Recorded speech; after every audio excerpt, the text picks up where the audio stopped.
भदोही के जेठोपुर गांव में शहीद अग्निवीर धीरज गुप्ता के परिजनों से मिलने राष्ट्रीय तेली साहू महासंगठन दिल्ली के राष्ट्रीय अध्यक्ष साहू मुरारी गुप्ता पहुंचे। इस दौरान उन्होंने शोकाकुल परिवार से मुलाकात कर उन्हें ढांढस बंधाया और आर्थिक सहयोग भी प्रदान किया। साहू मुरारी गुप्ता ने शहीद के परिजनों के बीच जमीन पर बैठकर बेहद सहज और आत्मीय भाव से उनका दुख साझा किया।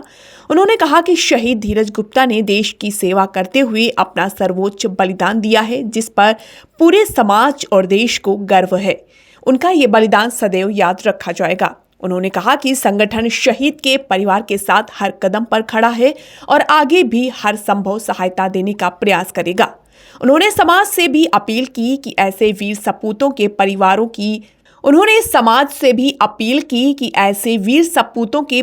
की मदद के लिए सभी को आगे आना चाहिए, क्योंकि देश की सुरक्षा में उनका योगदान अमूल्य है। इस अवसर पर एमएलसी प्रत्याशी देव कुमार राजू, मनोज गुप्ता, विनोद गुप्ता, ओम प्रकाश गुप्ता, सुरेश गुप्ता, पूनम गुप्ता, अशोक गुप्ता और शिवदेवी गुप्ता सहित कई गणमान्य लोग उपस्थित रहे। आज आप भदोही की धरती पे आए हैं शहीद धीरज गुप्ता को सांत्वना देने के लिए, इस पर आप क्या कहेंगे? निश्चित तौर से राष्ट्रीय तेली साहू महासंगठन का राष्ट्रीय अध्यक्ष होने के नाते जो कि जातिगत संगठन है और मेरा फर्ज भी बनता है कि हमारे जातीय अगर राष्ट्रीय स्तर पर किन्हीं भी प्रदेश किन्हीं भी ज़िलों में अगर कुछ प्रकार की दिक्कतें या कुछ घटनाएं होती हैं तो मैं पहुंचकर उस परिवार के प्रति संवेदना व्यक्त करूं। और राष्ट्रीय तेली साहू महासंगठन निरंतर यह प्रयास करता है। सम्माननीय चंद्रिका प्रसाद जी हैं, इसमें अगर राष्ट्रीय स्तर पर किन्हीं भी प्रदेश किन्हीं भी ज़िलों में अगर कुछ प्रकार की दिक्कतें या कुछ घटनाएं होती हैं, माननीय देव कुमार जी हैं, आशीष जी हैं, हम सभी लोग समाज के प्रति कहीं भी अगर कुछ घटनाएं होती हैं तो निश्चित तौर से पहुंचकर परिवार में संवेदना व्यक्त करते हैं। आपने शहीद के परिवार को सांत्वना राशि के तौर पे कुछ धनराशि भी कितना आप दिए हैं धनराशि के? निश्चित तौर से राष्ट्रीय तेली साहू महासंगठन के माध्यम से मैं 50,000 की राशि पीड़ित परिवार को, पीड़ित तो नहीं कहा जा सकता, मेरी माँ है और मैं उसी समाज का एक संतान हूँ। मेरे लहू से संबंध रखने वाले उन्हीं का खून हमारे दिलों में है, हमारे रगों में है।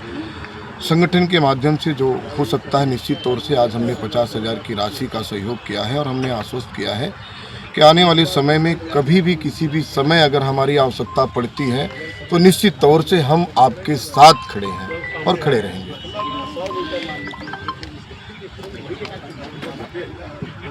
आज उस माता के आपने बैठकर आंसू भी पोंछे हैं, क्या ये शहीद की माँ और आप अपनी माँ समझकर उस आंसू को पोंछे हैं? निश्चित तौर से वो माँ का दर्द देखकर, जिस माँ का लाल अगर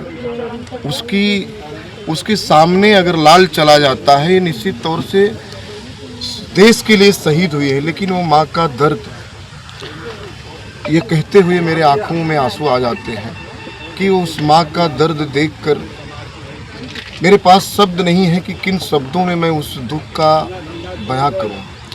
मैं माँ का दर्द देखकर निश्चित तौर से मैं अपनी माँ के समान वचन दिया हूं कि जब भी आपको ज़रूरत पड़ेगी, मैंने अपना कार्ड भी दिया है कि जब भी ज़रूरत पड़ेगी निश्चित तौर से हम सभी लोग आपके साथ हैं। पूरा समाज राष्ट्रीय, क्योंकि मैं एक संगठन का राष्ट्रीय प्रेसिडेंट होने के नाते मैं जो कमिटमेंट कर रहा हूं, जो वचन दे रहा हूं, निश्चित तौर से वो निर्वहन करने का प्रयास राष्ट्रीय तेली साहू महासंगठन का हर एक सिपाही का है। ये हमारा भी फर्ज है, हमारा भी दायित्व है। आप सरकार से क्या अपेक्षा रखते हैं? निश्चित तौर से मुझे पूरी जानकारी नहीं है, मुझे तो लगता है कि जो सरकार की अग्निवीर बटालियन टीम की जो 4 साल की सर्विस है शायद, और उसमें 30 लाख या 50 लाख ऐसी घटनाओं में और कुछ जॉब वगैरह, सर्विस वगैरह गवर्नमेंट की तरफ से दिए जाते हैं। हमारी मांग है कि वही पीड़ित परिवार को कम से कम एक नौकरी और 50 लाख की मुआवजा मिलनी चाहिए। अब अपना नाम और परिचय बताइए। मेरा नाम दीपक कुमार गुप्ता है। हाँ, जोर से भैया। मैं शहीद अग्निवीर धीरज कुमार गुप्ता का सबसे छोटा भाई हूँ। आपके जो भाई जम्मू कश्मीर में शहीद हो गए हैं, उनको क्या सरकार की तरफ से कुछ मुआवजा या धनराशि प्रदान किया गया है? अभी तो नहीं दिया गया है, लेकिन आश्वासन दिया गया है कि जो भी शहीद होने के बाद जो भी राशि मिलती है वो आपको दिया जाएगा। सरकार से इस समय क्या सहयोग मिला? सरकार की तरफ से भी तो कोई सहयोग नहीं मिला है, लेकिन सरकार हमारी प्रयास में लगी हुई है, जो भी दिया जाएगा। अभी माननीय डीएम साहब ने आवास के लिए 1.5 बीघा का आवंटन किया गया है और कृषि के लिए आवास के लिए भी देख रहे हैं, जो भी देना होगा। आपके बीच में राष्ट्रीय साहू तेली महासंगठन के राष्ट्रीय अध्यक्ष जी आए हैं, मुरारी गुप्ता जी। आपको क्या सांत्वना और आश्वासन दिए हैं? मैं जो भी हमारे समाज के आए हुए हैं, मैं सबसे पहले उनका धन्यवाद तहे दिल से देना चाहूँगा। हमारे इस घटना पे आए, मैं बहुत बड़ा उनका धन्यवाद देना चाहूँगा। डीएम साहब की तरफ से क्या आश्वासन मिला है? डीएम साहब के तरफ से आश्वासन यही मिला है कि अभी कृषि के लिए, जैसा कि मैंने बताया, आवास के लिए 1.5 बीघा आवंटन किए हैं, कृषि के लिए देख रहे हैं और जो भी आवास होगा वो नौकरी के लिए कोई आश्वासन? नौकरी के लिए तो भी कोई आश्वासन नहीं रहा है। माननीय डीएम साहब ने कहा था कि